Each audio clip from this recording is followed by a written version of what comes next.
Acting Secretary, a New York Times story, April 17, 2023, headline says, as migrant children were put to work, the U.S. ignored warnings. The White House and federal agencies were reportedly alerted to signs of children at risk.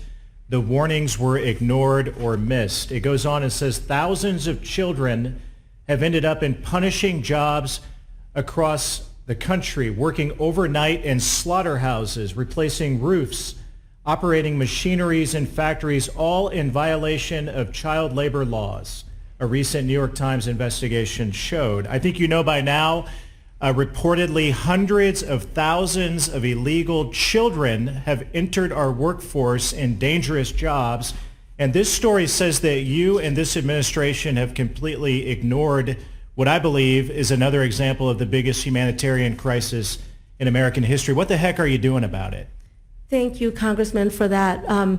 So you're right that we're talking about children doing jobs that are highly dangerous, that it's illegal for children to be working. We're not talking about a young person trying to get their first experience working at the local convenience store, right? Learning how to show up on time and manage a budget. Secretary, this story says you ignored this issue.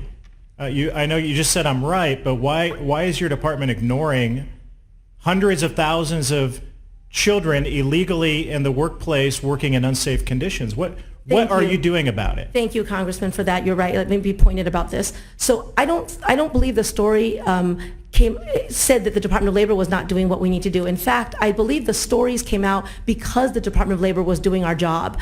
We investigated a case that involved over 100 young people, as young as 13, working exactly in the conditions that you've talked about. Ma'am, the policies of this administration, opening the border wide open, has resulted in hundreds of thousands of migrant children entering the workforce in America in unsafe conditions. In fact, one lawyer, Linda Brandmiller, said that there were so many opportunities for the Biden administration to connect these dots that no one ever did. I mean, the question is, why didn't you do anything about it? I mean, you come before this committee today and tell me that you agree with me, but what are you doing about it? What is the all-hands-on-deck moment in your department to take care of this issue? I agree that the work, that children doing that work is horrific.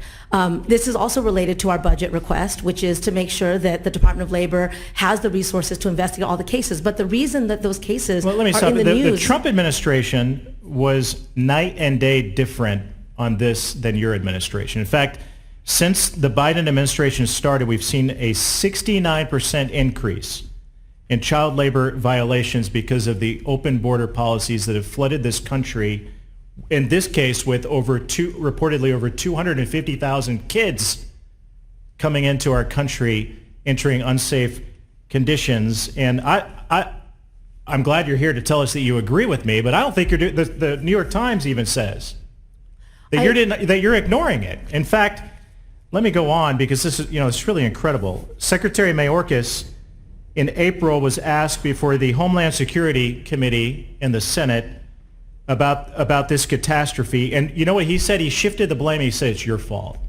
He said, this problem is your fault, the Department of Labor's fault. Is he right about that?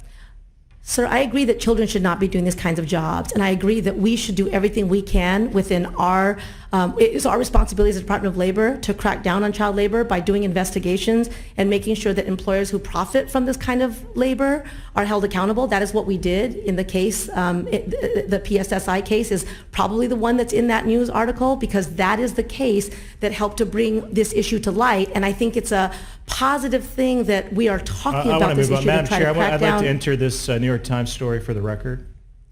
The other thing, Congressman, just so you know... Madam Chair, I'd like to enter the New York Times story for the record. My last question for you, Acting Secretary. How closely do you work with ICE on issues like this? So there's an interagency task force now that's been created that the Department of Labor leads because of our leadership in investigating these cases. It does include the Department of Homeland Security. It includes our partners at the Health and Human Services. Is there a role here for ICE working with the Department of Labor to enforce child labor laws? I'm sorry, Congressman. Is there a role between your department and ICE to So this task force is meant to make sure that we have an all-hands-on-deck approach so that children are not working in such horrific conditions. My time has expired. Madam Chair, I'd like to also enter for the record a memo that the acting secretary drafted July 7th, 2017, instructing in her previous role in the state of California for her employees to obstruct the law and not work with ICE. There's no reason for us to believe that today that she would work with ICE in her current role. This is a catastrophe unlike anything that we've seen, a humanitarian catastrophe that unlike anything that we've ever seen in American history because of this administration. I yield back.